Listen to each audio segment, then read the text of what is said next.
এবার সেনাবাহিনীকে দেওয়া হলো ম্যাজিস্ট্রেসি পাওয়ার। রাজধানী সহ সারা দেশে বাংলাদেশ সেনাবাহিনীকে বিশেষ নির্বাহী ম্যাজিস্ট্রেটের ক্ষমতা দিয়েছে সরকার। আইনের ধারা 64-তে বলা হয়েছে, কোনো ম্যাজিস্ট্রেটের উপস্থিতিতে যদি অপরাধ সংগঠিত হয় তাহলে তিনি নিজেই গ্রেপ্তার করতে পারবেন অথবা গ্রেপ্তারের আদেশ দিতে পারবেন। এবং ধারা 65-তে বলা হয়েছে, গ্রেপ্তার করার ক্ষমতা বা তার উপস্থিতিতে গ্রেপ্তারের নির্দেশনার জন্য তিনি গ্রেপ্তারি পরোয়ানাও জারি করতে পারেন।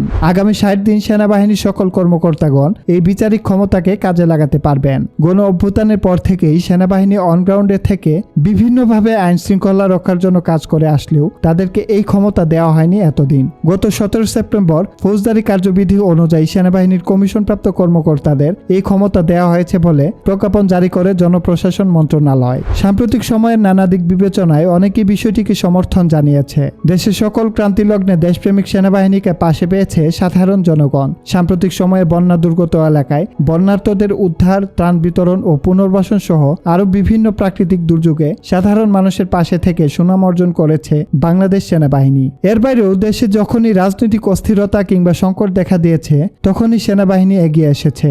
গত 5 আগস্ট তীব্র গণ অভ্যুত্থানের মুখে আওয়ামী লীগ সরকারের পতন হয়। এর 3 দিনের মধ্যে 8 আগস্ট গঠিত হয় নতুন অন্তর্বর্তীকালীন সরকার। সেই থেকে সিভিল প্রশাসনের সহায়তায় মাঠে থেকে কাজ করে যাচ্ছে সেনাবাহিনী। ঠিক একইভাবে 2007 থেকে 2008 সালের সময়টাতেও কাজ করেছিল সেনাবাহিনী। সেই সময়টাকে বলা হয় 1/11 সরকার। 2006 সালের 28 নভেম্বর বিএনপি সরকার পদত্যাগ করে গঠিত হয় তত্ত্বাবধায়ক সরকার। তবে ওই সরকার নিয়ে নানা বিতর্ক সৃষ্টি হওয়ায় তৈরি হয় রাজনৈতিক বিশৃঙ্খলা। এমন অবস্থায় এগিয়ে আসে বাংলাদেশ সেনাবাহিনী। তাদের সমর্থনে গঠিত হয় এক বিশেষ সরকার। 2007 সালের 11 জানুয়ারির ঐতিহাসিক সেই দিনটি 1/11 নামে পরিচিতি লাভ করে। রাজনৈতিক অঙ্গনে সেনাবাহিনীর সেই সময়কার কার্যক্রম নিয়ে বিতর্ক থাকলেও দেশের সাধারণ মানুষের কাছে তাদের ভূমিকা ছিল সাহসিকতার। দেশে বিদেশে ওই সরকার সেনা সমর্থিত সরকার হিসেবে গ্রহণযোগ্যতা পায়। সেই সময়ে দেশের সকল অনিয়মের বিরুদ্ধে সেনাবাহিনীর কঠোর অবস্থান ছিল। যে কোনো দল মত নির্বিশেষে সকল অপরাধীকেই পেতে হয়েছে কঠোর সাজা। দেশের প্রধান 2 দলের নেতৃসহ সকল দুর্নীতিবাজদেরই প্রেরণ করা হয় কারাগারে। এসব কারণে প্রধান রাজনৈতিক নেতৃবৃন্দ সেনাবাহিনীর সেই সময়কার ভূমিকাকে বিরূপভাবে উপস্থাপন করলেও দেশের সাধারণ মানুষ মনে রেখেছে ইতিবাচকভাবে। এখনকার চলমান পরিস্থিতিতে সেনাবাহিনী অন্তর্বর্তীকালীন সরকারের ক্ষমতার অংশীদারি না হলেও সরকারের সহায়ক হিসেবে কাজ করে যাচ্ছে নিরলসভাবে। কিন্তু বিগত দিনে তাদেরকে কাজ করতে হয়েছে সিভিল প্রশাসনের অধীনে, অর্থাৎ তারা চাইলেও নিজেদের মতো করে অনেক কিছুই করতে পারেনি এতদিন। কিন্তু সাম্প্রতিক সময়ে প্রশাসনের ভূমিকা নিয়ে উঠছে নানা প্রশ্ন।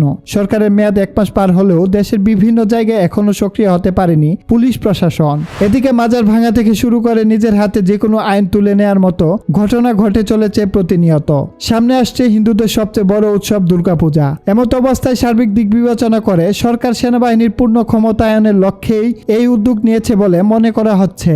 এখন দেখার বিষয়, সাধারণ মানুষের সর্বশেষ আস্থা ও ভরসাস্থল হিসেবে সেনাবাহিনী তাদের কার্যক্রম কতটুকু সফল কাম করতে পারে।